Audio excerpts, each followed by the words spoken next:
Some men become legends not because of what they did, but because of what others believed they could do. In the cotton fields of Georgia, there lived a man who moved through locked doors as if they were made of air. He walked past armed guards as if invisible. He entered the most secure homes in the county, and not a single plantation owner dared to stop him. This wasn't magic. This wasn't folklore. This was something far more disturbing. A power born from fear itself, from secrets too dark to speak aloud, and from a truth that would destroy everyone who tried to reveal it. His name was Thomas, and by the time you understand why no one stopped him, you'll realize that some prisons have no bars, and some chains can't be broken even by freedom itself. The first time anyone noticed Thomas's unusual freedom was on a humid August night in 1857, when Mrs. Elizabeth Hartley woke to the sound of her bedroom door closing. Not opening, closing. She lay in the darkness, her heart hammering against her ribs, trying to convince herself she'd imagined it. The house settled and creaked in the summer heat. Old wood did that. There was nothing unusual about a door moving slightly in the night, except she knew, with the certainty that comes from true terror, that someone was in her room. Her husband, plantation owner Richard Hartley, was away on business in Savannah, a trip that had been planned for weeks. The house was locked, every door bolted before the household retired.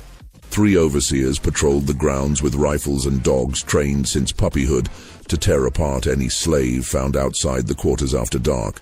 The animals had cost Richard $200 each, imported from a breeder in Virginia who specialized in what he called plantation security. Elizabeth's eyes had adjusted to the darkness now. The curtains were drawn, but thin moonlight seeped through the edges, casting the room in shades of black and gray. And there, at the foot of her bed, stood a shadow in the shape of a man, perfectly still, perfectly silent, just standing there, watching her. Elizabeth's scream caught in her throat, trapped behind terror. Her hand moved slowly toward the bell pull beside her bed, the one that would summon the household, bring men with guns running. Her fingers were inches from the silk cord when the shadow spoke. "No need for that, Mom." The voice was quiet, respectful even, a man's voice, deep and measured, and somehow that made it worse. The politeness, the lack of threat in the tone, as if standing in a white woman's bedroom in the middle of the night was the most natural thing in the world. "Who?" Elizabeth's voice cracked. She cleared her throat and tried again.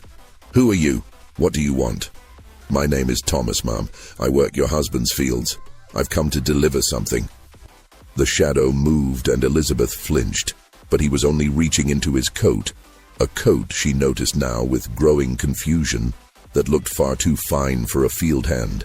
He withdrew something small and placed it carefully on her dresser. "Mr. Hartley left this in town," Thomas said. "At the Parker Hotel, in a room he rented under a different name. Thought you might want to see it before he returns from Savannah." Elizabeth stared at the dark shape on her dresser. A book of some kind, or a journal. "How did you—" she started, but Thomas was already moving toward the door. "Wait, how did you get in here? The doors are locked, the windows—" "We're latched, yes ma'am, I know." "Then how?" "Sometimes doors open for people who know where the keys are kept." His hand was on the doorknob now. "And sometimes people who should keep doors locked forget that their servants know more than they let on." He opened the door. The hinges made no sound. Someone had oiled them recently. Thomas stepped into the hallway, then paused and looked back. "I'd read that journal before Mr. Hartley comes home, ma'am. All of it, every page. You'll want to know what kind of man you're married to." Then he was gone. Elizabeth heard his footsteps descending the main staircase, not the servants' stairs in the back, but the grand staircase reserved for family and guests. Heard the front door open with a soft click. Heard it close again. She sat frozen in bed for what felt like hours, but was probably only minutes. Then, moving like a woman in a dream, she rose and walked to the dresser. The journal was leather-bound, expensive. She carried it to the window, pulled back the curtain to let in more moonlight, and opened to the first page. Richard's handwriting. She'd recognize it anywhere. The careful, precise script he used for important business documents. The first entry was dated March 1845, 12 years ago. Met with JH and FB today regarding the Georgia coastal venture. Initial investment required $15,000 per partner. Expected return 400% within 3 years. The risk is considerable, but the alternative is bankruptcy. We agreed to move forward. God forgive us for what we're about to do. Elizabeth turned the page. More entries, each one more detailed than the last. Descriptions of investments, of partnerships, of ventures that Richard had never mentioned to her. Names she recognized: Joshua Harper, Franklin Bradford, William Patterson, Judge Marcus Kent. The most powerful men in the county, all involved in something called the Georgia Coastal Venture. She kept reading. The entries became more explicit. References to cargo and shipments.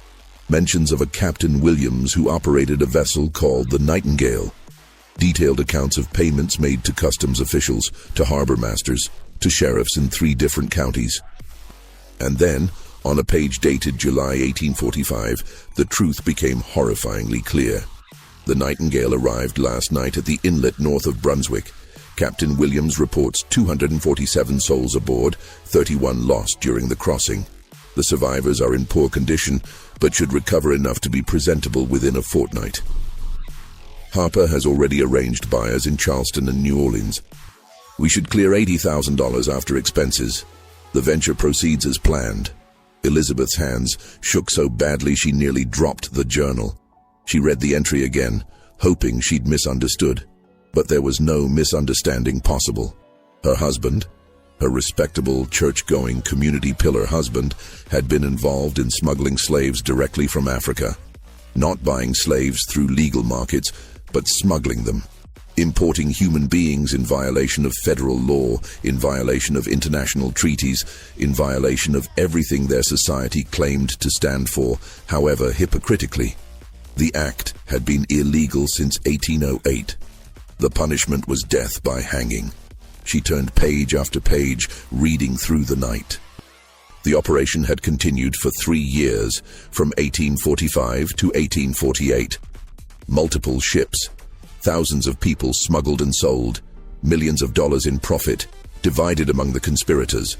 The journal included everything: names of ship captains, dates of arrivals, numbers of people transported and sold, officials who'd been bribed and how much they'd received, false documentation that had been created, slave markets where the smuggled people had been sold, even the assumed names under which the conspirators had conducted their business.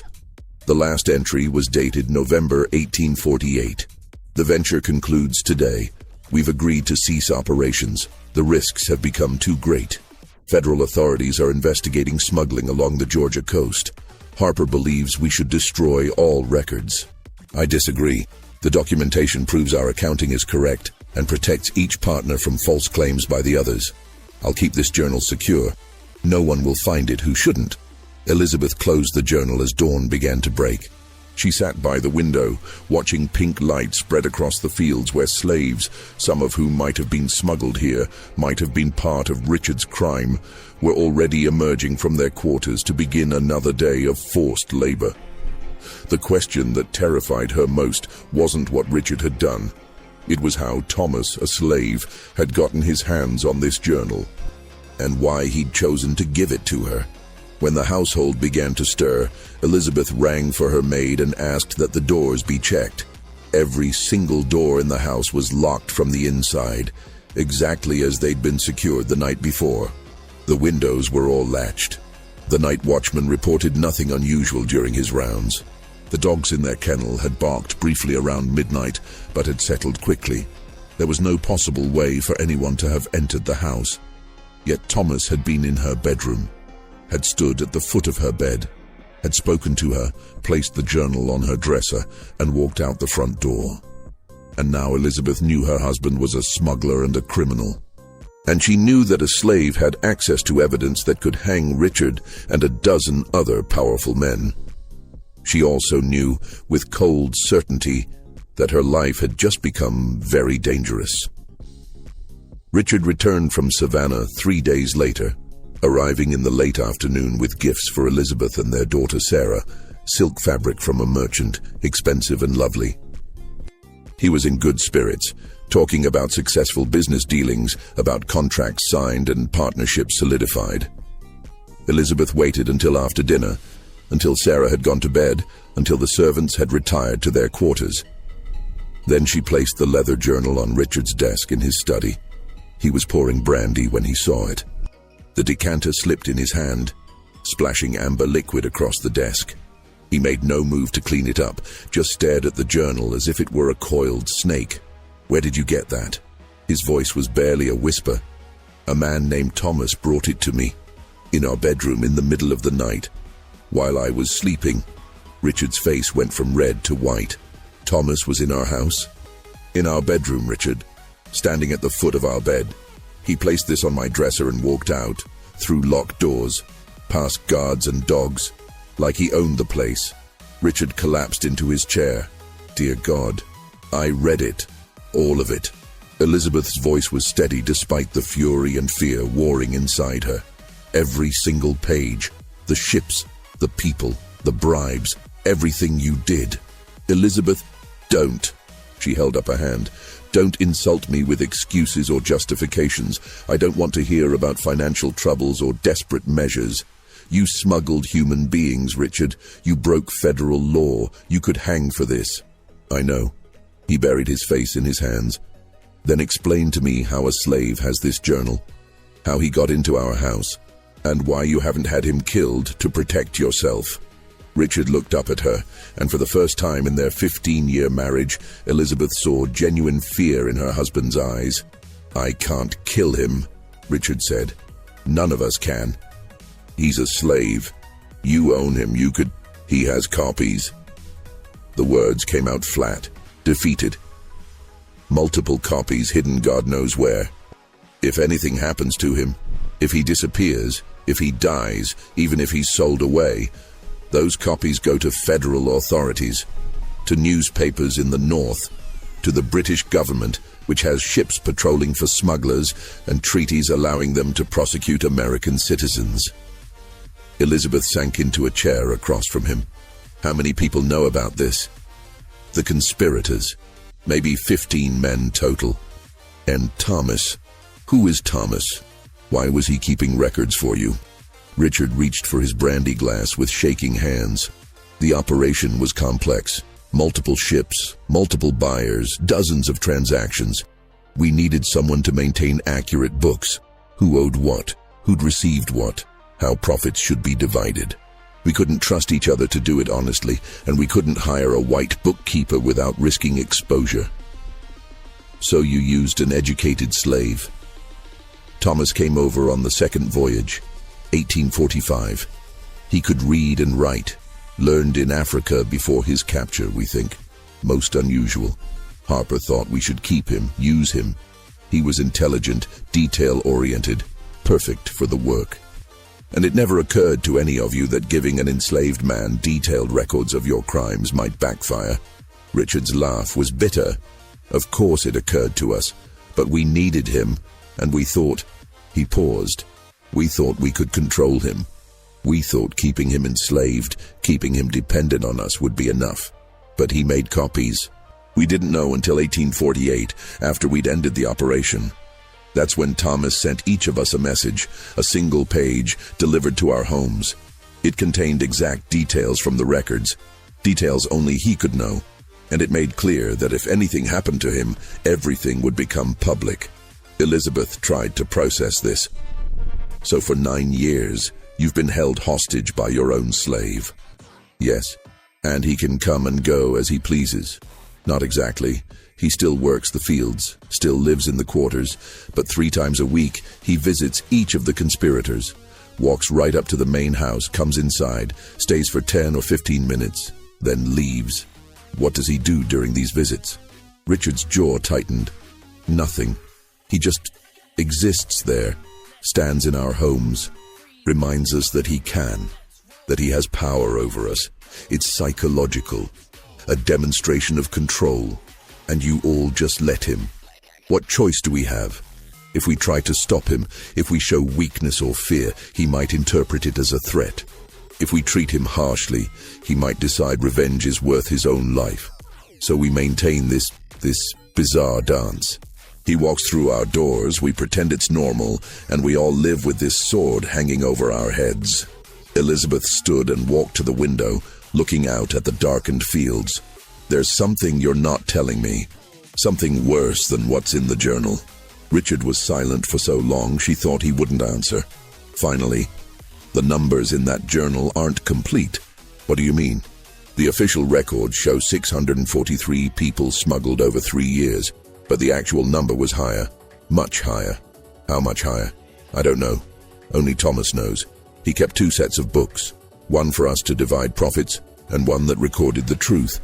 The real numbers, including the ones who died during transport, the ones who were sold under false names, the children separated from mothers. His voice broke. The complete accounting of everything we did. Elizabeth felt sick. And those records are what he's holding over you. Yes, because they don't just prove smuggling. They prove murder, fraud, conspiracy. They name every official we bribed, every law we broke, every lie we told. If those records become public, it won't just be hanging. It'll be the destruction of this entire county's leadership. Judges, sheriffs, politicians, plantation owners, everyone who profited from what we did or looked the other way. Good, Elizabeth said coldly. You all deserve it. Perhaps. Richard's voice was hollow. But consider what that means for you, Elizabeth. For Sarah. Do you want to be known as the wife of a hanged smuggler? Do you want Sarah to grow up with that shame? Elizabeth closed her eyes. She'd been so focused on the moral horror of what Richard had done that she hadn't fully considered the practical consequences for her own life. What do we do? She finally asked. We do nothing. We live with it. We wait and hope that Thomas never decides to use what he knows. And we pray that no one else discovers the truth before we're all dead and beyond punishment. That's your plan? Just wait and hope? Do you have a better one? Elizabeth didn't answer, because she didn't. Outside, in the darkness beyond the window, she thought she saw movement near the tree line. A figure, maybe, or just shadows playing tricks in the moonlight. But she knew somehow that Thomas was out there, watching, waiting, always present, even when invisible. And she understood, finally, why her husband looked so haunted. Why all the wealthy men in the county moved through their days with shoulders slightly hunched, as if bearing a weight no one else could see. They were prisoners of their own crimes. And the man who held the key to their cell was someone they'd tried to treat as property. The irony would have been beautiful if it wasn't so terrifying. While the white families of the county lived in fear of what Thomas might do, Thomas himself lived in a different kind of fear. One that no amount of power over his former masters could eliminate. He worked the Patterson Plantation, owned by William Patterson, a man whose cruelty was legendary even in a region known for harsh treatment of slaves. Patterson believed that discipline was the foundation of profitable agriculture, and his definition of discipline involved regular whippings, reduced rations for minor infractions, and deliberate humiliation designed to break spirits. Thomas worked those fields from dawn until dusk, his hands bleeding at the end of each day, his back aching from bending over cotton plants that seemed to stretch to the horizon. He lived in a cabin that leaked when it rained and offered little protection from winter cold. He ate the same inadequate food as every other slave on the plantation: cornmeal, occasional salt pork, whatever vegetables they could grow in the small plots behind their quarters. In every visible way, he was no different from the hundreds of other enslaved people in the county. But 3 times a week, after the sun set, and other slaves were locked in their quarters for the night, Thomas would wash his face, put on the coat he kept hidden under his bed, the fine coat that Ruth had stolen from Patterson's closet years ago, and walk to the main house. He never hurried, never looked nervous. He walked as if he had every right to be there, as if the path from the quarters to the big house was his to travel. The overseers saw him. Everyone saw him. But no one said a word. The first time it happened, 6 months after Thomas had sent his messages to the conspirators, an overseer named Dutch had tried to stop him. "Where you think you're going, boy?" Dutch had stepped into Thomas's path, rifle raised. Thomas had stopped and looked at him calmly. "Mr. Patterson is expecting me."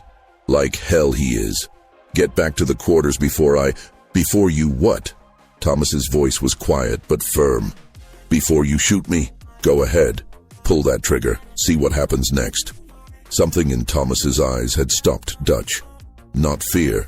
Thomas showed no fear at all, but certainty.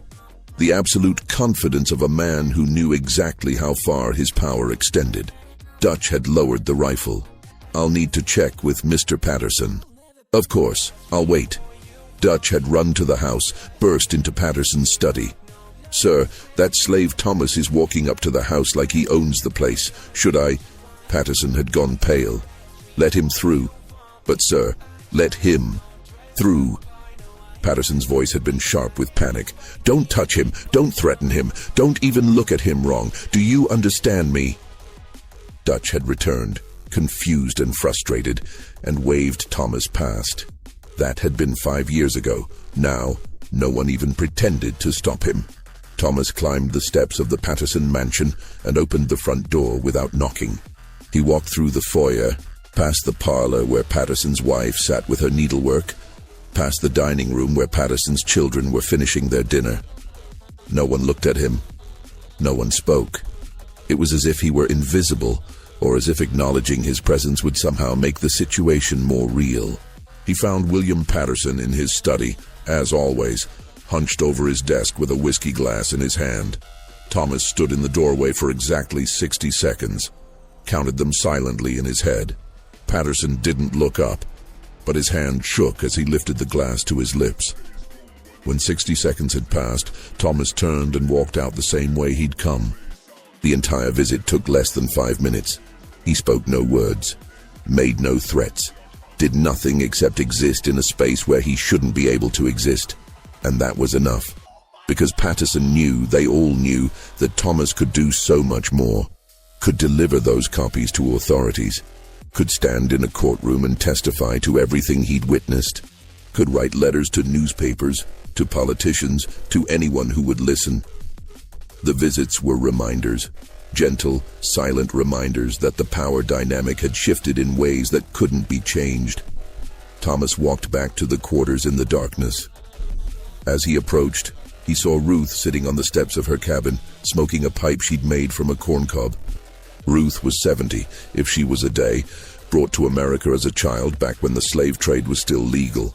She'd survived owners, overseers, separations from her children, and every other horror that slavery inflicted. And somehow, she'd maintained a core of humanity that nothing could break. "Evening, Thomas," she said as he passed. "Evening, Ruth. You have your walk tonight?" "I did." "Patterson still shaking like a leaf when you come in?" Thomas allowed himself a small smile. "He is." Ruth took a long draw on her pipe.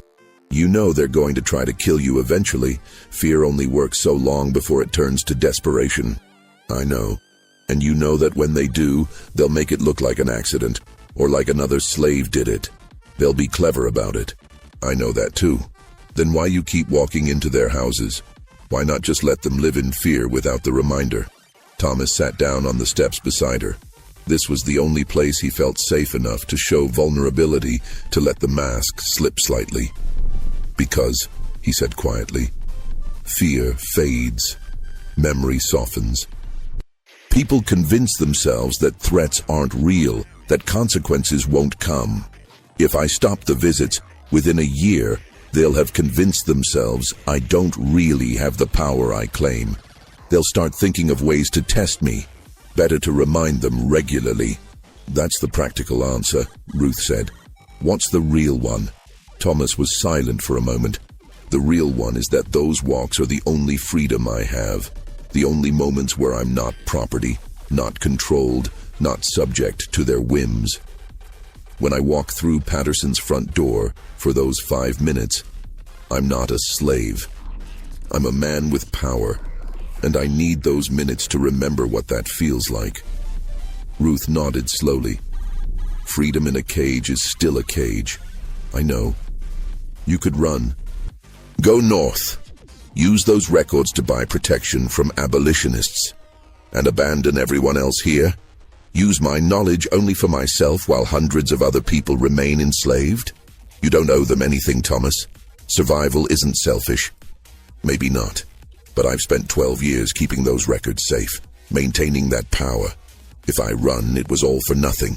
If I stay, maybe I can find a way to use what I know to do more than just protect myself. Or maybe you'll just get yourself killed, and then everyone suffers. Thomas stood. Maybe. But at least I'll have died as a man, not property. Ruth shook her head. You're a fool, Thomas. A brave fool, but a fool nonetheless.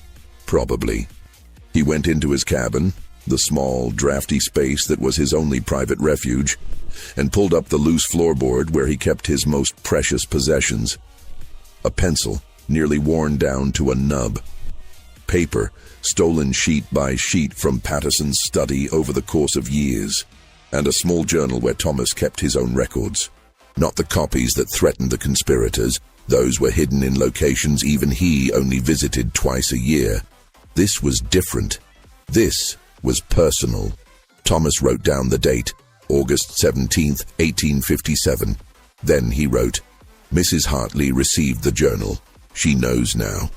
Richard will have told her everything by now. Another family aware of the truth. Another weight added to the burden they carry. He paused, then added, Ruth says I should run. She's probably right, but running means admitting that nothing has changed, that power still belongs only to those born white and free. I won't give them that victory. Not yet. Thomas hid the journal again, lay down on his thin mattress and stared at the ceiling. Sleep came slowly, as it always did. His mind was too full of calculations, of risks, of the delicate balance he maintained every single day. He was the most powerful slave in Georgia, and also the most vulnerable. Because the moment his protection failed, the moment those records were discovered or his utility ended, he would be dead before sunset.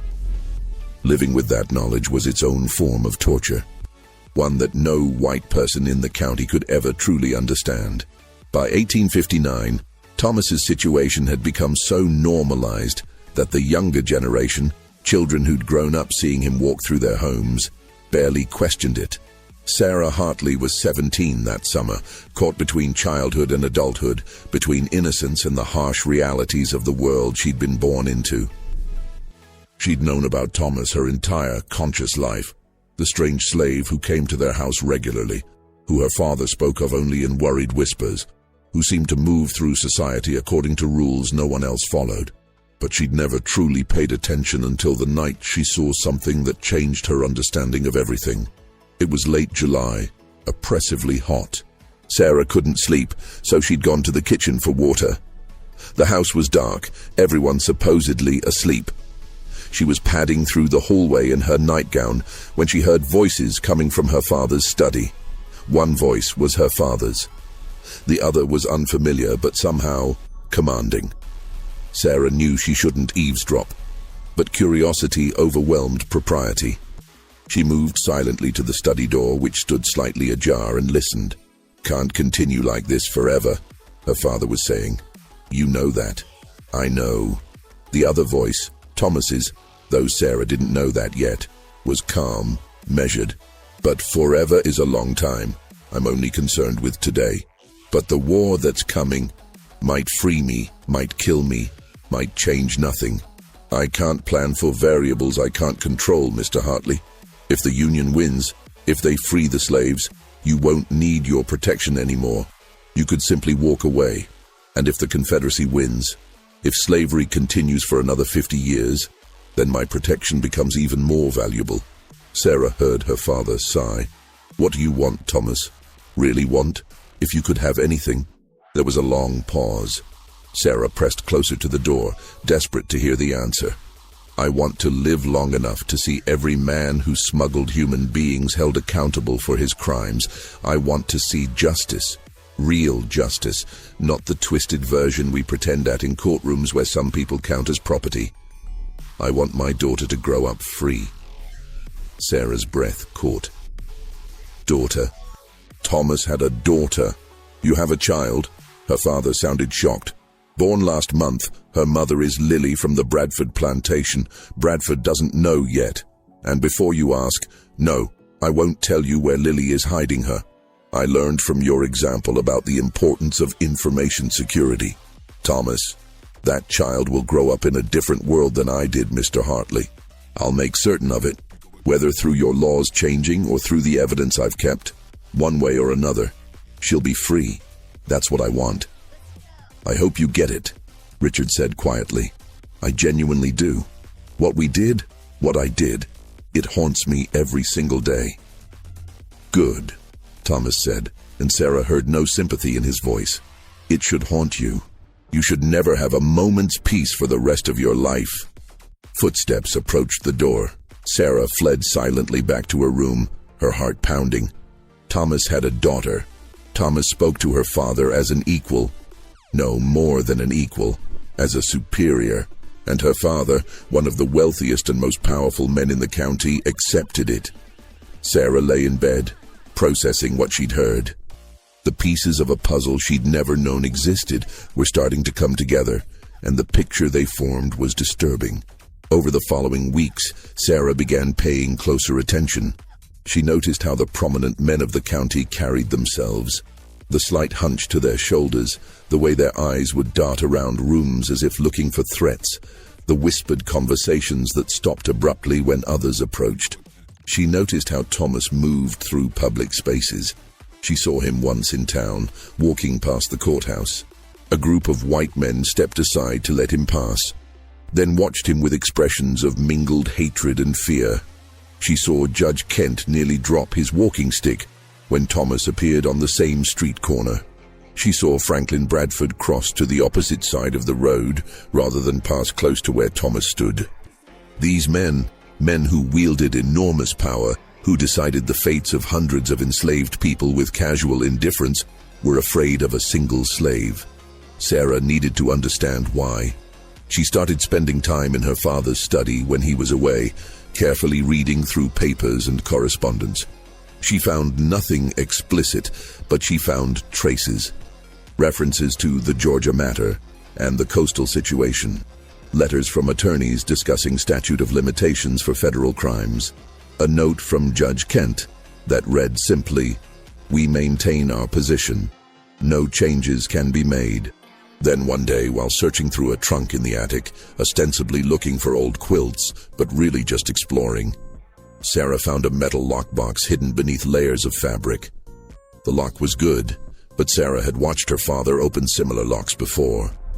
She knew where he kept the keys, a small leather case in his desk drawer, labeled as containing important household keys. It took her 3 tries to find the right key. When she opened the lockbox, she found a single item inside, a leather-bound journal. Sarah carried it to the window where the light was better and began to read. Sarah read for 3 hours straight, barely breathing, as the full scope of her father's crimes became clear.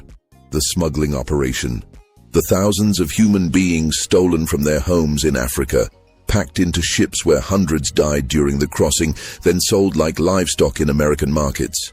The conspirators who'd planned it all, the officials who'd been paid to look the other way, the false documentation, the calculated cruelty of it all. And through it all, mentioned repeatedly, was Thomas, the record keeper, the one who documented everything.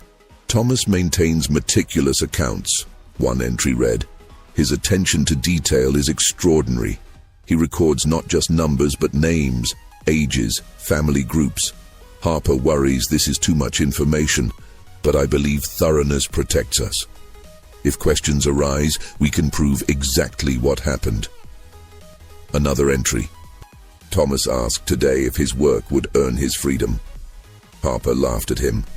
I did not. There was something in Thomas's eyes, intelligence, calculation. I worry we've made a mistake in teaching him so much about our operation. And later, the venture concludes today. Thomas handed over the final accounting. Harper wanted to kill him immediately, eliminate the witness. I argued against it. Thomas is too valuable, knows too much. Better to keep him close, controlled. Patterson agreed. We voted to maintain his enslavement, but with certain allowances. The journal ended there. But Sarah understood now. They'd tried to control Thomas by keeping him enslaved, but Thomas had turned the tables by keeping copies of the records. Now the conspirators were the ones being controlled, trapped by their own crimes. It was brilliant, terrifying, but brilliant. Sarah carefully returned the journal to the lockbox, locked it, and replaced it exactly as she'd found it. Then she sat in the dusty attic, knees pulled to her chest, trying to process what she'd learned. Her father was a criminal, not just a slave owner, which was legal, even if Sarah had growing doubts about its morality, but an actual criminal who'd violated federal law in ways that carried the death penalty. And Thomas, the man she'd seen walking silently through their house since childhood, was the only thing standing between her father and a noose. How was she supposed to live with this knowledge? That evening at dinner, Sarah watched her father with new eyes. He looked older than she'd realized. The lines around his eyes deeper, his hands less steady. Her mother picked at her food, barely eating. The conversation was stilted, uncomfortable. They all knew. Her whole family was living with this terrible secret, pretending everything was normal. "Papa," Sarah said suddenly, "do you ever regret your business decisions? The ventures you invested in years ago?" The silence that fell over the table was absolute. Her father's fork stopped halfway to his mouth. Her mother went pale. "What brought this on?" Richard finally asked. "I've been thinking about my future, about the kind of man I might marry.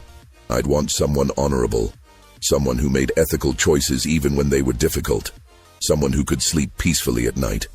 The words landed like stones in still water, ripples spreading outward. "We all make choices," Richard said carefully. "Sometimes circumstances force decisions we'd rather not make. The world isn't as simple as the novels you read, Sarah.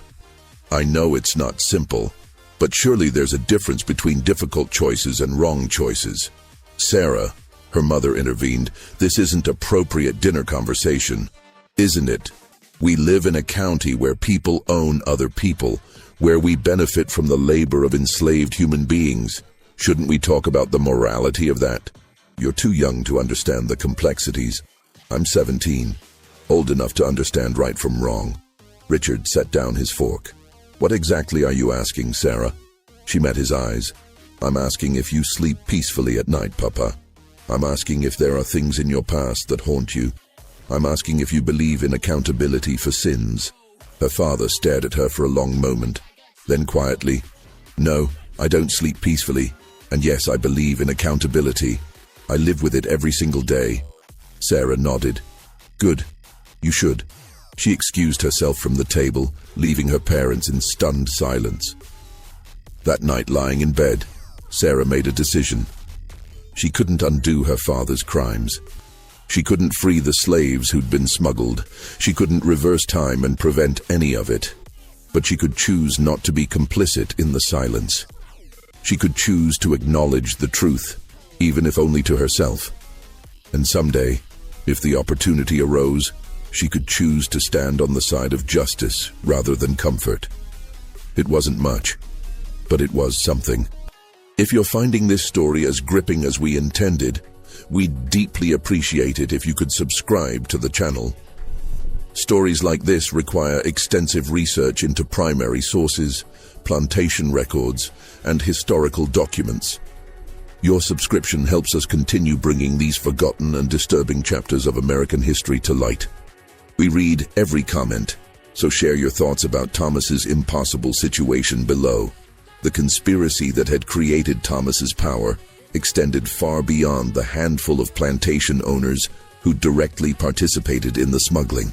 By 1860, dozens of additional people had become entangled in the web of secrets and lies. Sheriff Coleman knew. He'd been one of the officials who'd accepted bribes to look the other way when slave ships arrived at hidden inlets. He'd falsified reports, intimidated potential witnesses, and used his position to protect the conspirators. Dr. Samuel Pritchard knew.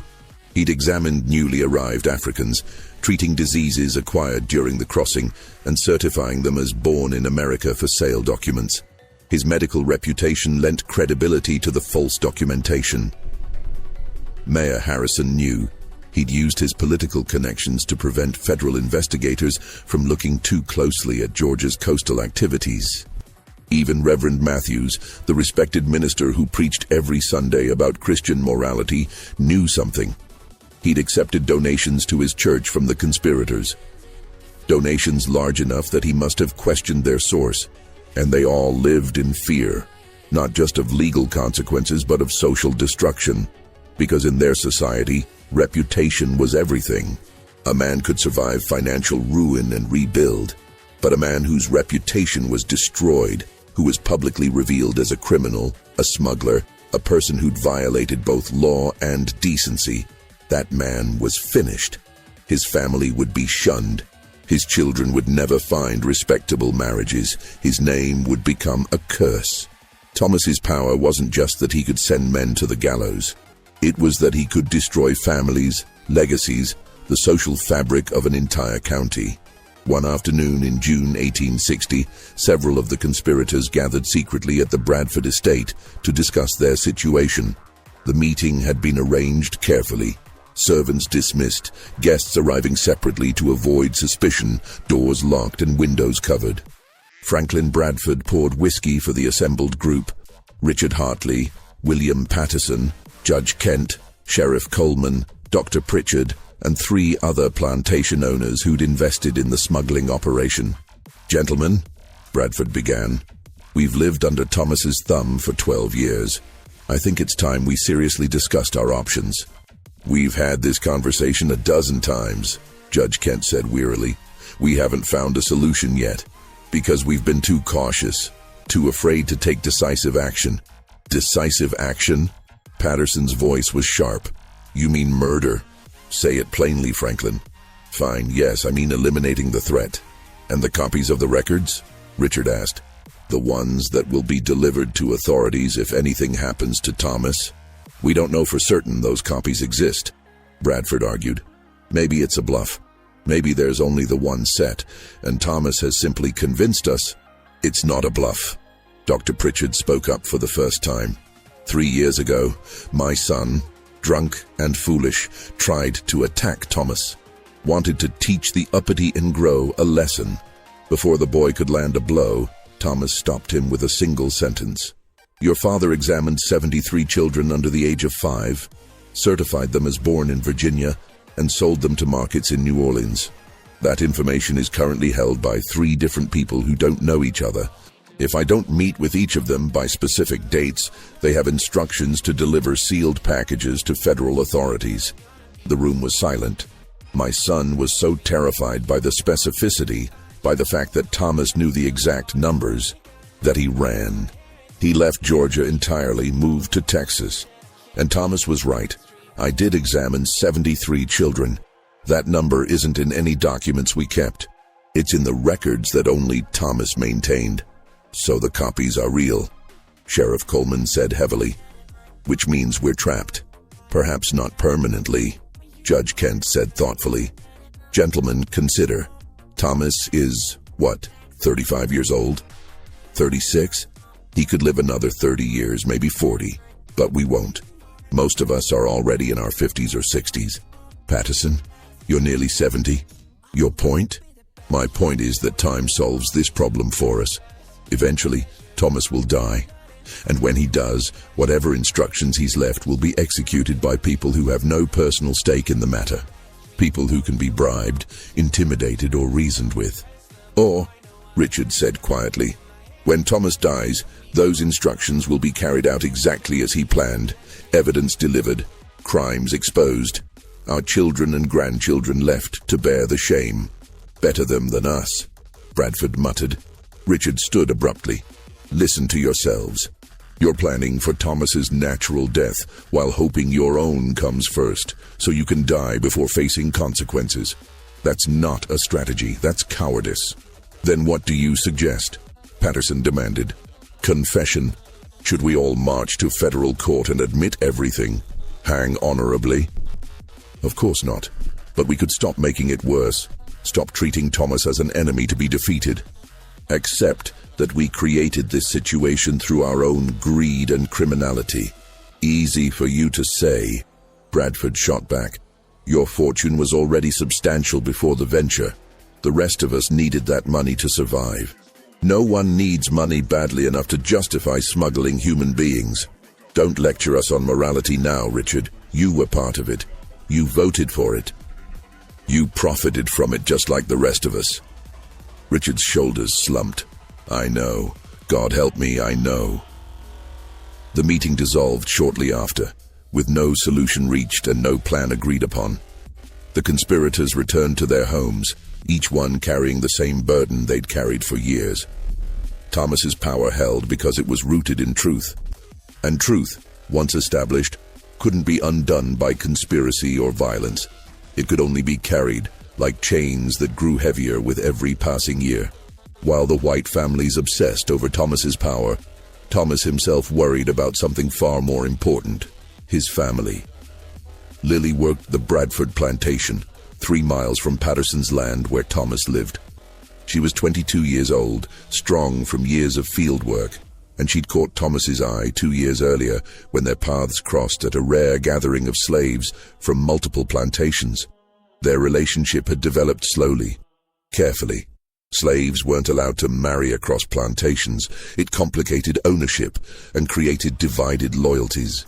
But love didn't respect the laws of property, and Thomas and Lily had found ways to see each other.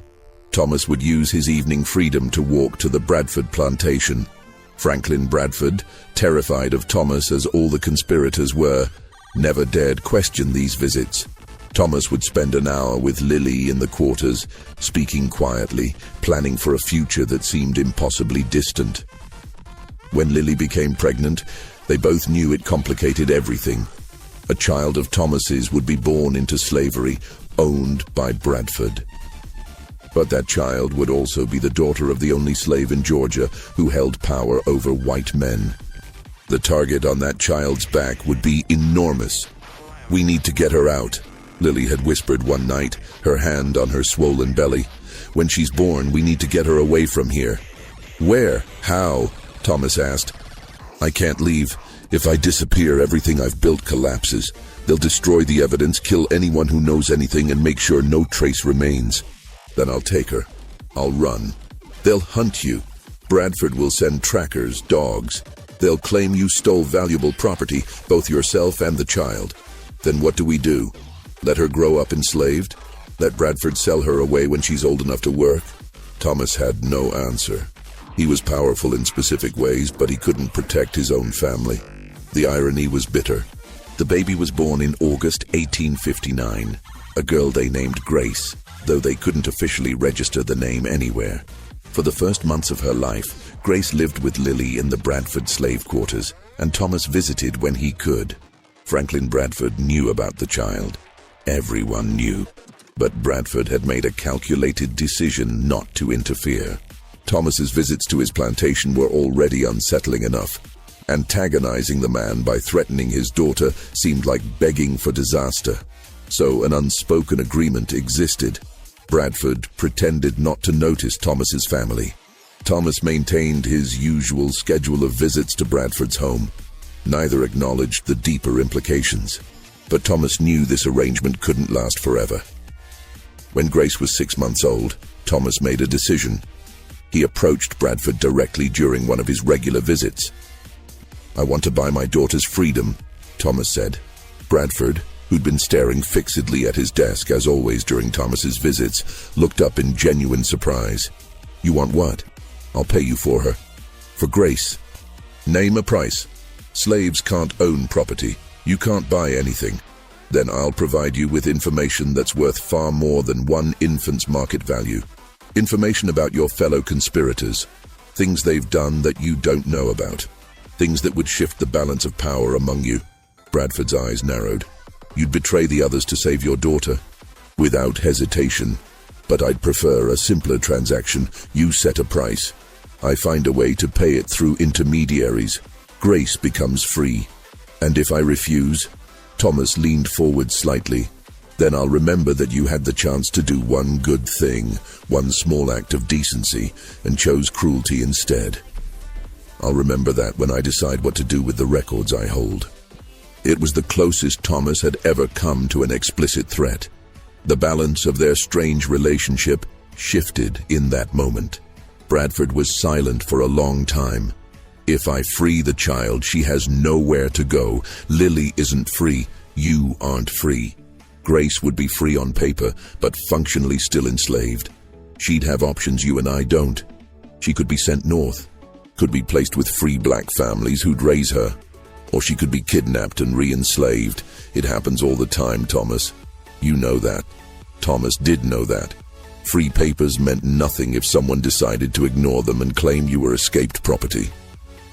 I'm offering you the chance to be less of a monster than you already are, Thomas said finally. Take it or don't, but know that your choice will be remembered. Bradford stood and walked to his safe. He pulled out a blank manumission form, the legal document that granted freedom to enslaved individuals. His hand shook slightly as he filled in Grace's name, her approximate birth date, her status. No payment, Bradford said. I'll free her without cost, not because I'm merciful, but because I'm tired. I'm so goddamn tired of living like this, of fearing a man I'm supposed to own, of jumping at shadows. If freeing one child buys me an ounce of peace, so be it. He signed the document and handed it to Thomas. This makes her legally free. It doesn't make her safe. You understand the difference? I do. Then take it and get out of my house. Thomas took the papers carefully, folded them, and placed them inside his coat. He walked to the door, then paused. Thank you, he said quietly. Bradford laughed, a harsh, broken sound. Don't thank me. I did it out of weakness, not virtue, and we both know it. Thomas left the Bradford estate that night carrying the most valuable thing he'd ever possessed, proof that his daughter was not property. It wasn't safety. Bradford was right about that, but it was a chance. And in a world where enslaved people had no chances, one chance was everything. After discovering the truth about her father, Sarah Hartley's understanding of her world cracked and reformed like ice breaking in spring thaw. She'd been raised to believe in a natural order. White people superior, black people inferior. Slavery not ideal perhaps, but necessary, justified, biblically supported. The plantation owners as benevolent stewards of people too primitive to care for themselves. Every sermon she'd heard, every lesson from her governesses, every conversation among adults in her life had reinforced this narrative. But the journal showed her something different. It showed white men, the most respected men in her community, committing crimes so heinous that even their own legal system would execute them for it. It showed those same men afraid of a single enslaved person because that person had intelligence, discipline, and integrity they lacked. Thomas wasn't inferior. Thomas was extraordinary. And the men who claimed superiority were actually moral cowards. Once Sarah saw this truth, she couldn't unsee it. She started noticing things. The way slaves were spoken of in her presence, as if they couldn't understand or had no feelings. The casual cruelty she'd witnessed her entire life but never questioned. The elaborate justifications her community constructed to explain why owning human beings was acceptable. It was all lies. Comfortable lies that allowed people like her family to live in luxury built on suffering. Sarah began spending time in the kitchen, speaking with the house slaves, actually speaking to them, asking about their lives, listening to their answers. She learned names she'd never bothered to learn before. Heard stories of families separated, children sold, hopes destroyed. Her mother noticed the change. Sarah, it's inappropriate to become too familiar with the servants. They have their place. We have ours. Their place?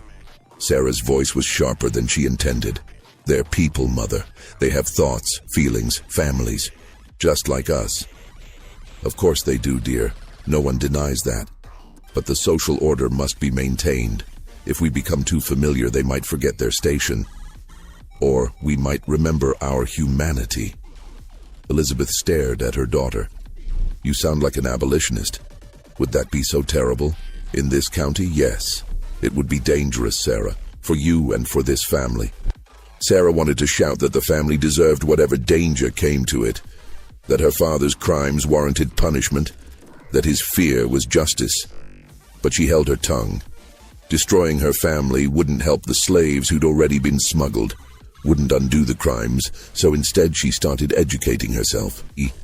She read everything she could find about abolition, about the arguments for and against slavery, about the growing tensions between North and South. She had to hide her reading material, books by Frederick Douglass, Harriet Beecher Stowe, other abolitionist writers, because possession of such literature was effectively illegal in Georgia. And she started paying very close attention to Thomas. She watched him move through their house during his visits, seeing him properly for the first time. He wasn't shuffling or servile. He carried himself with dignity, with quiet strength. His eyes were intelligent, alert, missing nothing. One evening, Sarah did something incredibly foolish. She went to the library during one of Thomas's scheduled visits and waited for him. When Thomas entered the room, he usually spent a minute in the library during each visit, she'd learned. He stopped short at seeing her. "Miss Hartley," he said quietly, "you shouldn't be here. It's my home. Why shouldn't I be in the library?" "You know why." Sarah stood. "I read my father's journal, the one from the lockbox in the attic. I know what you're doing, why they're afraid of you." Thomas's expression didn't change, but something shifted in his eyes. "Then you know this conversation is dangerous for both of us." "I know. I don't care." She took a breath. "I want to help." "Help how?" "I don't know yet. But what my father did, what all of them did, it was evil. They should be held accountable. If your records can do that, I want to help make sure they're not destroyed." Thomas studied her for a long moment. "How old are you?" 17. "Young enough to still believe in simple justice. Old enough to be dangerous if you act without thinking." He moved toward the door. "Miss Hartley, the best way you can help is to stay silent, stay safe, and wait. When the time comes, and it will come, people with conscience will be needed to rebuild. Be one of those people." "That's not enough. I want to do something now." Wanting to do something and knowing what to do are very different. You can't undo your father's crimes by exposing him. That would destroy your mother, ruin your own future, and accomplish nothing for the people who were smuggled. They're scattered across 5 states now, sold and resold. Justice for them is impossible. Then what's the point of the records you keep?" Thomas paused at the door. "Insurance, protection, and maybe someday testimony. But not revenge. Never revenge. Revenge is poison." He looked back at her. "You want to help? Then when this war comes, and it's coming, Miss Hartley, anyone can see that. Choose the right side. Use whatever privilege you have to help people who have none. That's how you make amends for benefits you've received from evil." He left before she could respond. Sarah stood in the library, shaking slightly. She'd expected to feel heroic, brave.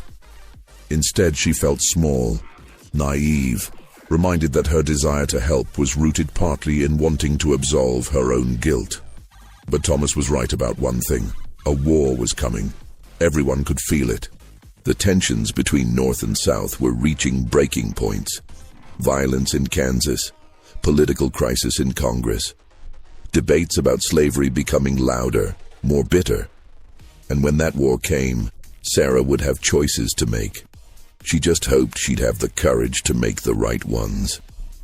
Not everyone connected to the conspiracy was content to live in fear. Some men, particularly those with less to lose, began plotting active solutions. Carl Vicksburg was one of the overseers on the Patterson Plantation, a hard man who'd made his living through violence and intimidation. He'd been hired after the smuggling operation ended, so he knew nothing about the specific crimes. But he knew about Thomas's unusual privileges, and it enraged him. "It ain't natural," he complained to the other overseers over whiskey. "That Negro walking around like he owns the place, coming and going as he pleases. Something needs to be done." "Patterson allows it," another overseer pointed out. "We can't go against what the boss wants. Patterson's gone soft. or Thomas has something on him. Either way, it's wrong. Slaves need to remember their place, or everything falls apart.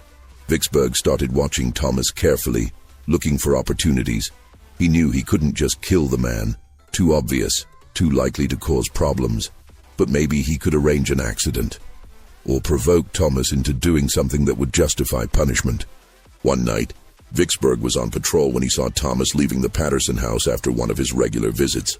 On impulse, Vicksburg stepped into Thomas's path. "Boy," Vicksburg said, hand on his whip, "you got a pass to be out here?" Thomas stopped and looked at him calmly. "Mr. Patterson knows where I am." "That ain't what I asked. I asked if you got a pass. Written permission. I don't need a pass for where I've been. Every slave needs a pass to leave the quarters at night. That's the rule. And since you don't have one, I'm well within my rights to discipline you." Vicksburg raised his whip. He was smiling, anticipating the satisfaction of bringing this uppity slave down. Thomas didn't flinch, didn't back away. Just looked at Vicksburg with those intelligent, measuring eyes. "Mr. Vicksburg," Thomas said quietly, "before you do what you're thinking of doing, I want you to consider something. You've been working here for 3 years. In that time, you've noticed that I have unusual privileges. You've wondered why. You've been told not to question it. So what? So ask yourself, what could a slave possibly have that would make men like William Patterson, who eats men like you for breakfast, afraid? What would make him tolerate behavior he'd normally punish with death?" Vicksburg's smile faltered slightly. "The answer," Thomas continued, "is information. I have information that can destroy every powerful man in this county. That information is protected. If I die, if I'm injured, if I disappear, it becomes public, and everyone connected to it suffers. I got nothing to do with whatever dirt you're holding. No, but Patterson does. And if Patterson suffers because you couldn't control yourself, what do you think he'll do to you?" Vicksburg lowered the whip slowly. "You're bluffing." "Am I? Then hit me. See what happens tomorrow. See if Patterson keeps you employed. See if you don't find yourself run out of Georgia entirely." The two men stood facing each other in the darkness. Finally, Vicksburg stepped aside. Thomas walked past without another word. But Vicksburg's rage didn't dissipate. It festered. He started drinking more, complaining more, talking about how something needed to be done about Thomas. One of the other overseers, worried about where this was heading, finally went to Patterson with concerns. Patterson called Vicksburg into his office the next day. "I hear you've been making threats about Thomas," Patterson said coldly. "Not threats, sir. Just saying what everyone's thinking. That it ain't right how You will leave Thomas alone. Completely alone. You will not speak to him, look at him, or acknowledge his existence. If you can't do that, you're welcome to seek employment elsewhere." Vicksburg stared. "Sir, I don't understand. He's not just anything. He's untouchable. And if you can't accept that, you're of no use to me." "But why? What's he got that—" Patterson stood up, his face red. "Because he has the power to destroy me, you idiot. He has evidence of crimes that would see me hanged. And he's made arrangements so that evidence becomes public if anything happens to him. So yes, he walks around freely. Yes, he has privileges. And yes, we all tolerate it because the alternative is our death. Does that answer your question?" Vicksburg's face had gone pale. "What kind of crimes?" "The kind you never speak of. Not to me, not to anyone. The kind that are buried and need to stay buried." Patterson sat back down heavily. "You have a choice, Vicksburg. Accept the situation and continue working here with generous pay. Or leave today and never return. Choose now." Vicksburg chose to stay, but the conversation planted seeds. He started asking quiet questions, speaking to other overseers at other plantations, piecing together whispers and rumors. Within 6 months, he had a rough outline of what the conspiracy had been. Smuggling, illegal importation, probably from Africa. And he began to wonder if there was profit to be made from this information. If Thomas's records were valuable enough to protect him, maybe they'd be valuable to others too. To federal authorities, maybe? Or to newspapers, or even to the conspirators themselves? Might they pay to have the records destroyed? Vicksburg didn't act on these thoughts immediately, but they simmered in his mind, a backup plan if things ever got bad enough that he needed money quickly. He wasn't the only person making such calculations. Throughout the county, others who'd learned fragments of the truth were considering how that knowledge might be leveraged. Thomas's power was holding for now. But it rested on a foundation of fear, and fear could only last so long before it transformed into something more dangerous. Desperation. Stories like this exist in the gray spaces of American history, where documented fact meets oral tradition and uncomfortable truths. If you're finding value in this deep dive into a darker chapter of our past, please consider liking this video. It helps others discover these forgotten stories and encourages us to continue researching the shadows that history often glosses over. Your engagement makes this work possible. The secession of South Carolina in December 1860 sent shockwaves through Georgia. By January 1861, Georgia had followed, and by April, Fort Sumter had been fired upon. America was at war with itself. For the conspirators who'd lived under Thomas's threat for 13 years, the war represented a terrifying new variable. The old social order was fracturing. Federal authority, the authority that would prosecute their crimes, might soon control Georgia. Or conversely, a Confederate victory might change laws in ways that affected the severity of their crimes. More immediately, the war meant chaos. Soldiers moving through the countryside, normal routines disrupted. The possibility that in the confusion, Thomas might be killed or freed, and his carefully constructed protection might collapse. William Patterson called an emergency meeting of the surviving conspirators in June 1861. Judge Kent had recently died of natural causes, taking his fear to the grave. The remaining men gathered at the Bradford estate, exhausted and aged by their years of anxiety. "The war changes everything," Patterson began. "If the Union wins, slavery ends. Thomas becomes free. Then we pray for Confederate victory," someone said. "And if the Confederacy wins, slavery continues, maybe for generations, and we continue living under Thomas's thumb for the rest of our natural lives." Patterson shook his head. "Either outcome is untenable. Then what do you propose?" Richard Hartley asked, though he already suspected the answer. "We eliminate the problem before the war reaches Georgia, while we still have control." "We've been through this," Bradford protested. "The copies." "Maybe the copies don't matter if everything becomes chaos," Patterson interrupted. "Think about it. The war provides cover. Thomas dies in the confusion, killed by deserters, or Union sympathizers, or just the random violence that war brings. His instructions for the copies become confused. Maybe they're delivered to authorities, but those authorities have bigger concerns than decade-old smuggling crimes. Maybe the records are lost in the chaos. It's a risk, but it might be our only chance." "It's murder," Richard said flatly. "Say what it is." "It's survival. It's cowardice. We committed the crimes. We should bear the consequences." "Easy for you to say. Your fortune was already substantial. Some of us needed—" "Don't!" Richard slammed his hand on the table. "Don't use necessity as an excuse. We were greedy. Admit it. We saw an opportunity to become wealthy and took it, regardless of the human cost. That's the truth. And Thomas has done nothing but remind us of that truth. Then what would you have us do? Just wait for destruction?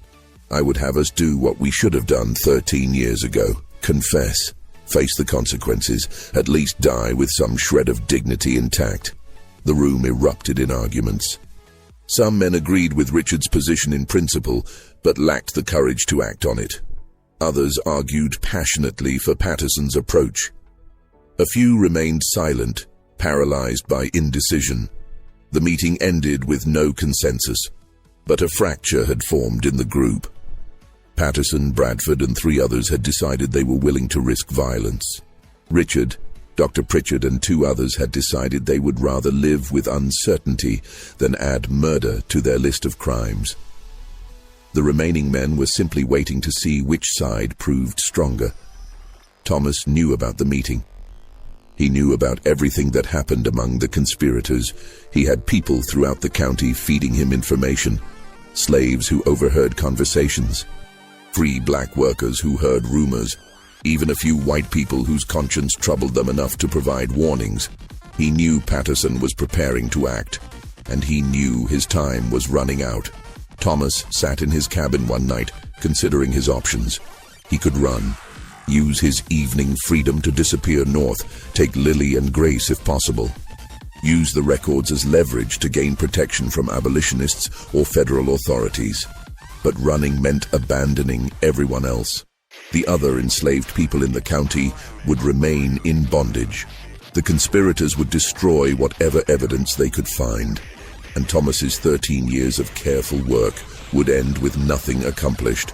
Alternatively, he could strike first, deliver the records to authorities now, before Patterson could act. The conspirators would hang or go to prison. Their plantations would be confiscated. Justice, a form of justice anyway, would be served. But Thomas's protection would end. The men he'd exposed would have nothing left to lose. Their families, desperate to preserve something, might come after him or his daughter. And in Confederate Georgia, a slave who'd destroyed powerful white men would find no protection, regardless of the legality of his evidence. So Thomas chose a third option. He disappeared. Not completely, not permanently, but strategically.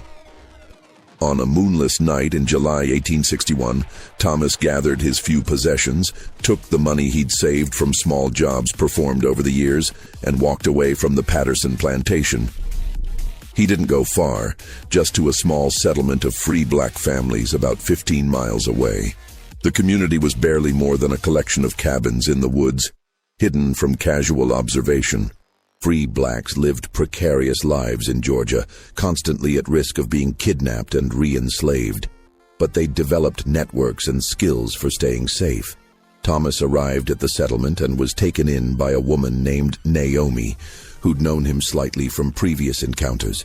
He explained his situation, some of it anyway, and asked for temporary shelter.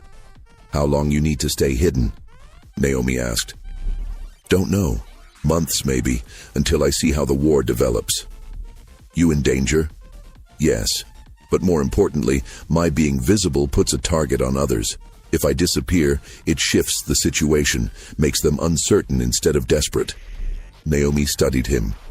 "You're the one people whisper about, the slave who walks through white folks' doors." Thomas nodded. "Heard you keep some kind of records. Protection." "That's right. Those records somewhere safe? 3 separate locations, with 3 different people who don't know each other. If something happens to me, they have instructions." Naomi smiled slightly. "Smart. You can stay, but you work. No free riders here." Thomas spent the next months living in the settlement, working odd jobs, helping with repairs and construction.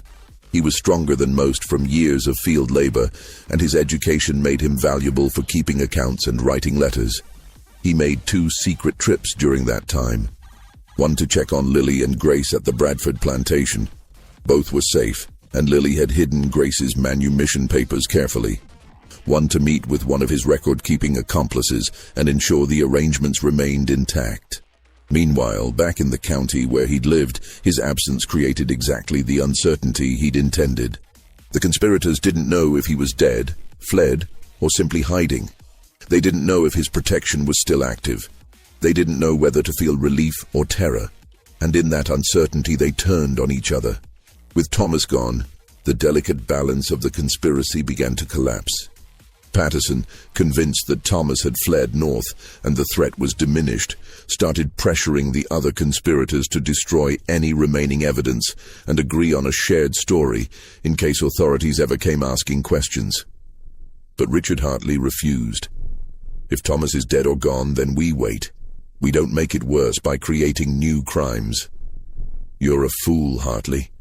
This is our chance to what? Destroy evidence that might not matter anymore. Thomas might have fled, yes, but his instructions remain. We change nothing. We destroy nothing. We wait. Bradford sided with Patterson. Dr. Pritchard sided with Hartley.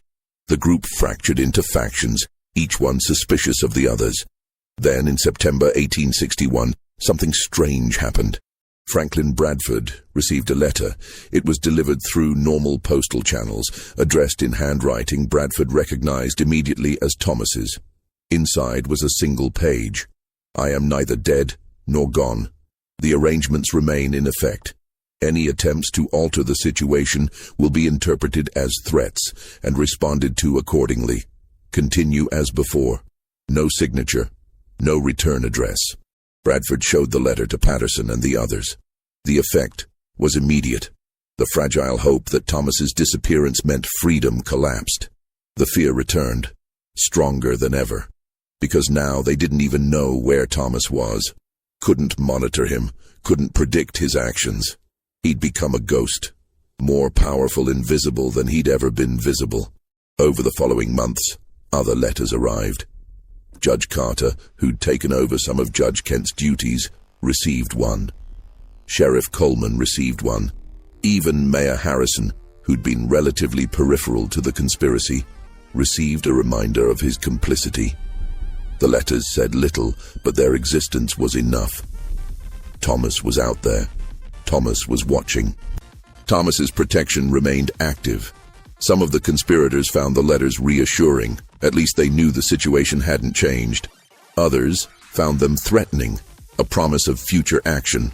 Patterson's health began to deteriorate. He'd always been robust, but stress and anxiety took their toll. By late 1862, he'd developed a persistent cough and lost significant weight. Bradford drank more heavily. His plantation's productivity decreased as he paid less attention to management and more to his fears. Richard Hartley, meanwhile, did something unexpected. He began quietly liquidating assets and setting money aside. When Elizabeth asked what he was doing, he said, "Preparing for consequences. If Thomas ever decides to reveal what he knows, we'll need resources. Not for lawyers, we can't fight the evidence, but to take care of you and Sarah after I'm gone. You think you'll hang? If Thomas releases those records, yes, probably. The crimes are clear. But it's been so long, surely. There's no statute of limitations on smuggling, Elizabeth, and the evidence is detailed. I'll hang, and our family name will be destroyed. I'm trying to leave you and Sarah with something to survive on." Elizabeth touched his hand. "I'm sorry." "For what?" "For my part in all this. For benefiting from what you did. For not asking harder questions earlier." Richard squeezed her hand. "We're all complicit. Everyone who profited, everyone who stayed silent. The guilt is shared." But knowing guilt was shared didn't make carrying it any easier. The war reached Georgia in earnest in 1864. General Sherman's march to the sea cut a swath of destruction through the state, liberating slaves, burning plantations, and dismantling the infrastructure of the Confederacy. When Union forces reached the county where Thomas had lived, they found a population in chaos. Some plantation owners had fled, others had stayed, trying desperately to preserve what they could. The slaves were liberated, though many had nowhere to go and little understanding of what freedom would mean practically. The conspirators who remained faced a new terror. Union occupation meant Union military courts, and Union courts might be very interested in evidence of Confederate crimes. Richard Hartley was sitting in his study when Union soldiers arrived at his plantation in December 1864. He'd been expecting them. The officer in charge, a Captain Morrison, was young but carried himself with authority. "Richard Hartley." "Yes. I'm here to inventory your property and assets. Everything is being recorded for potential confiscation." "I understand." Morrison looked around the study, noting the expensive furniture, the books, the evidence of wealth. "You owned 43 slaves according to our records." "I did. They're free now." "Do you have documentation of their origins? Bill of sale, transfer papers?" Richard's heart hammered. "Some of it. The records are incomplete." "Incomplete how?" "Lost over the years. Fires, misplacement. You know how it is." Morrison studied him. Actually, I don't know how it is, Mr. Hartley. I'm from Massachusetts. We freed our slaves nearly a century ago. So explain to me how records of significant valuable property just disappear. Before Richard could answer, another voice spoke from the doorway, because some of those slaves were never supposed to exist in the first place. Richard turned. Thomas stood there, looking older but healthy. He was wearing clothes that marked him as free, a good coat, boots without holes. He carried himself differently than he had as a slave, though the intelligence in his eyes was unchanged. "Who are you?" Morrison asked. "Thomas Freeman. I'm working with the Freedmen's Bureau now, helping newly freed people navigate their rights. I used to be enslaved here, so I know the area." Freeman. Thomas had taken a surname. Richard felt something twist in his chest. This man who'd been his property now had a name that signified independence. Morrison looked between them. "You know something about missing records, Mr. Freeman?" "I know that Mr. Hartley and several other men in this county were involved in illegal activities before the war. Activities that might interest your superiors."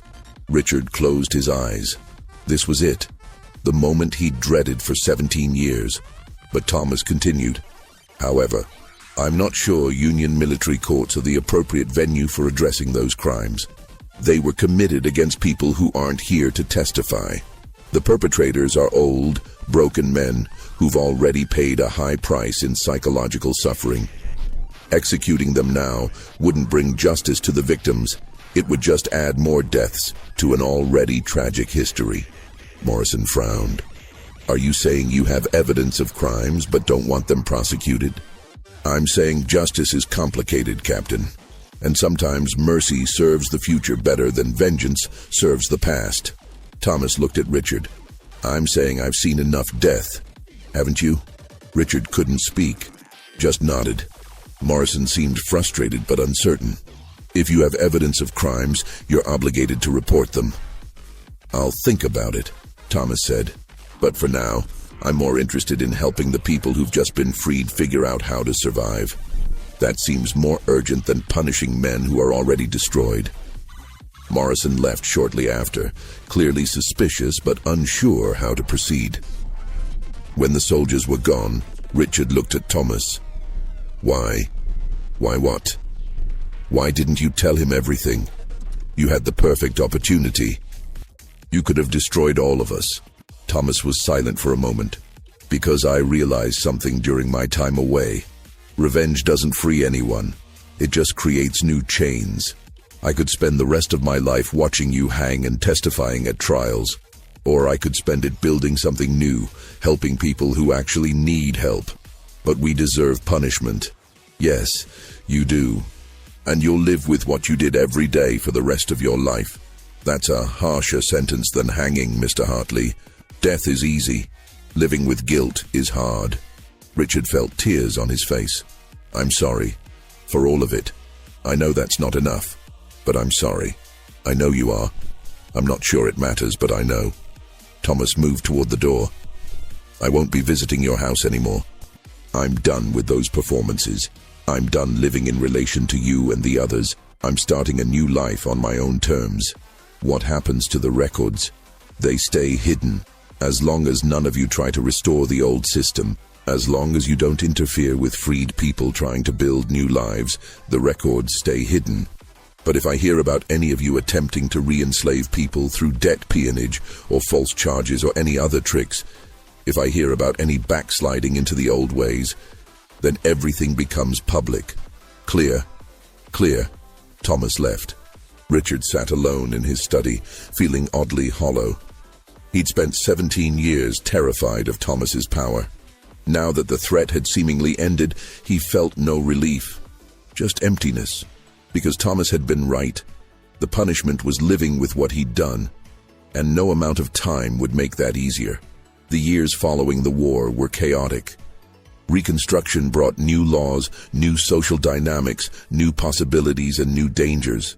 The freed slaves of Georgia faced poverty, violence from resentful whites, and the challenge of building lives from nothing.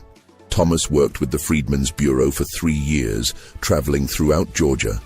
He helped former slaves file legal claims, register marriages, establish schools. He used his literacy and education to navigate bureaucratic systems that seemed designed to frustrate people who'd never been allowed to read. Lily and Grace joined him in Atlanta in 1866. They lived in a small apartment, poor but free. Thomas found work as a bookkeeper for a black-owned business. Lily took in sewing. Grace, now 7 years old, attended one of the new schools for black children. It was the first time in Thomas's life that he'd experienced something resembling normalcy.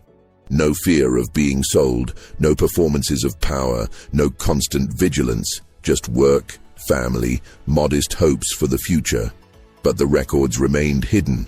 Thomas checked on them twice a year, ensuring they were still secure, because Reconstruction was fragile. The former Confederates were already pushing back, creating new laws to restrict black freedom, forming groups that used violence and intimidation.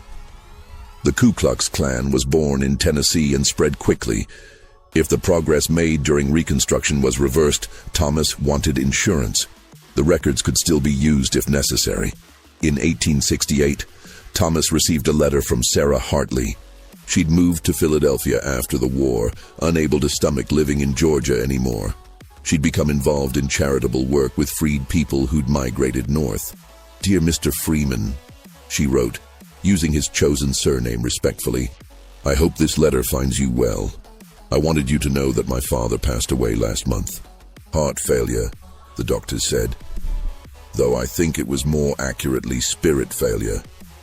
He died carrying the weight of what he did, and I suppose that's a form of justice. I don't expect you to forgive him, or any of them. I don't forgive him entirely, though I loved him. But I wanted you to know that in his final years, he used what remained of his money to quietly fund schools for freed people. It wasn't enough to balance the scales. Nothing could be, but it was something. You showed me that power doesn't have to mean cruelty, and that justice can sometimes look like mercy. I'm trying to live by that example. Thank you for the unexpected lessons." Thomas kept the letter. He never wrote back. There was nothing to say that wouldn't feel false or performative. But he was glad to know Richard had tried, in some small way, to make amends. The other conspirators died one by one over the following years. Patterson in 1870, bitter to the end. Bradford in 1872, his fortune mostly intact, but his political influence destroyed. Dr. Pritchard in 1873, having spent his final years treating poor blacks and whites without charge, as if trying to heal more than just physical ailments. Sheriff Coleman fled Georgia entirely, moving to Texas where no one knew his past. By 1875, all the principal conspirators were dead or scattered. The world they'd known was gone. Slavery was abolished. The social order they'd fought to preserve had collapsed, and Thomas's records became historical curiosities rather than immediate threats. Thomas moved his family to Philadelphia in 1868, following Sarah's example. The North wasn't free of racism, but it offered opportunities unavailable in Georgia. Thomas opened a small bookshop selling new and used books. It was modest but profitable. Grace grew up in Philadelphia, attending good schools, never knowing the terror of slavery except through her parents' stories. She became a teacher herself, working in schools for black children.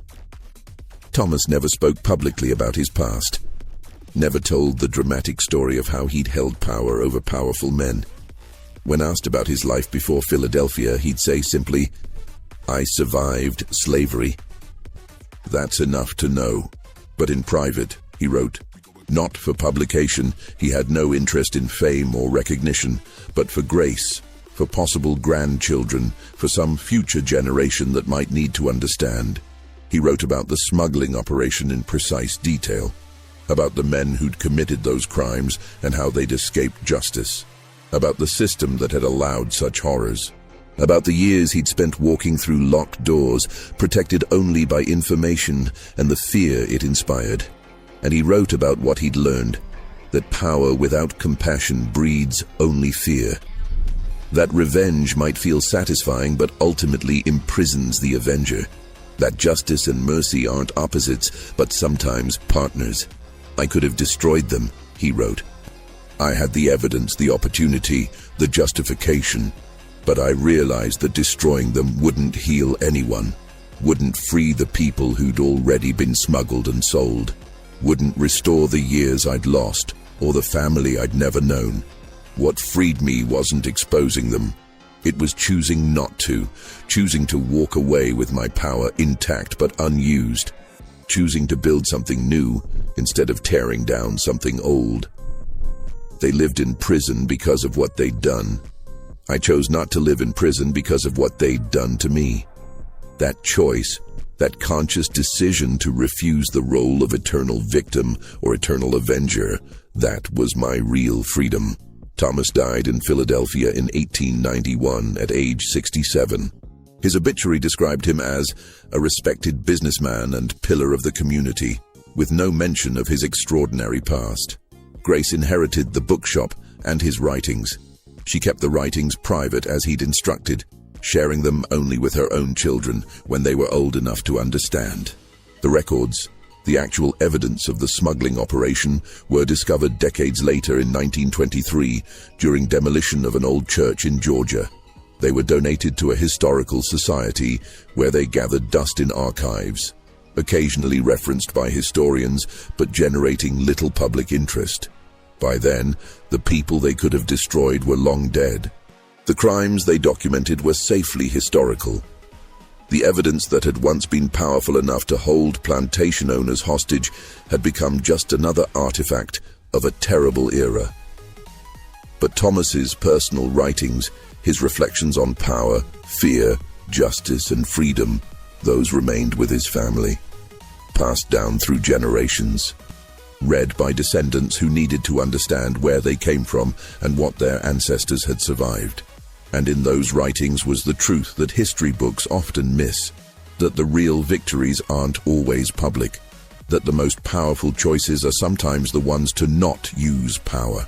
That freedom isn't just the absence of chains, but the ability to choose who you'll become after the chains are broken.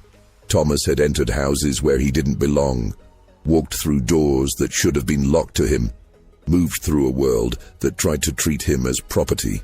But his greatest achievement wasn't the fear he inspired or the power he held.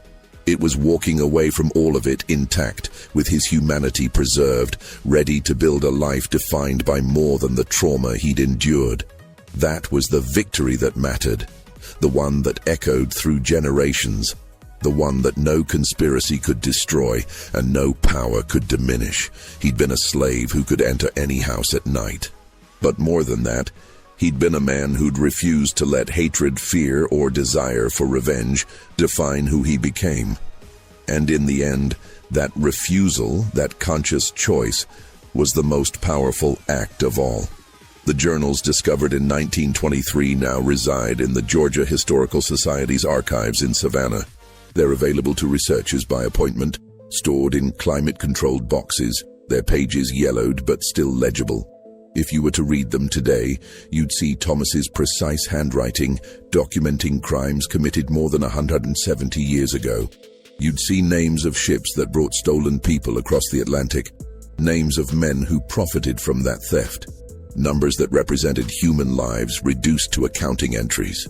You'd also see on the final page that single sentence, "Let this stand as testimony that the truth exists, whether or not justice is ever served." Thomas.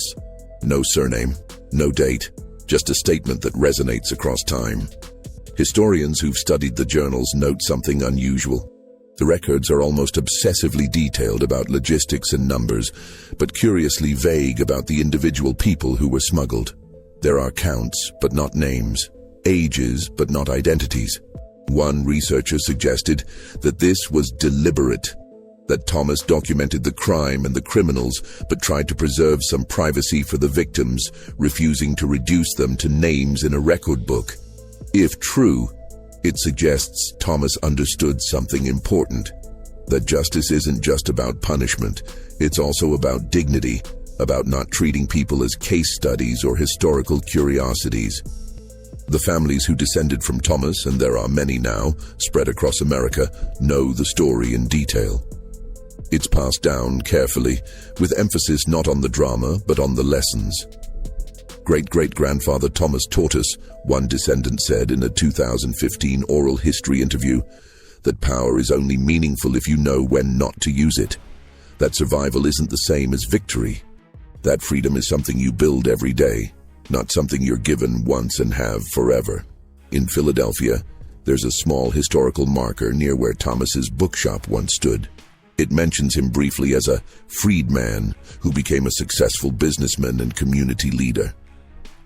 Nothing about the smuggling operation or the power he held or the men who feared him. That might seem like erasure, history forgetting the most interesting parts of his story.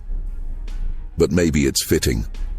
Thomas spent his enslaved years being defined by his relationship to white power.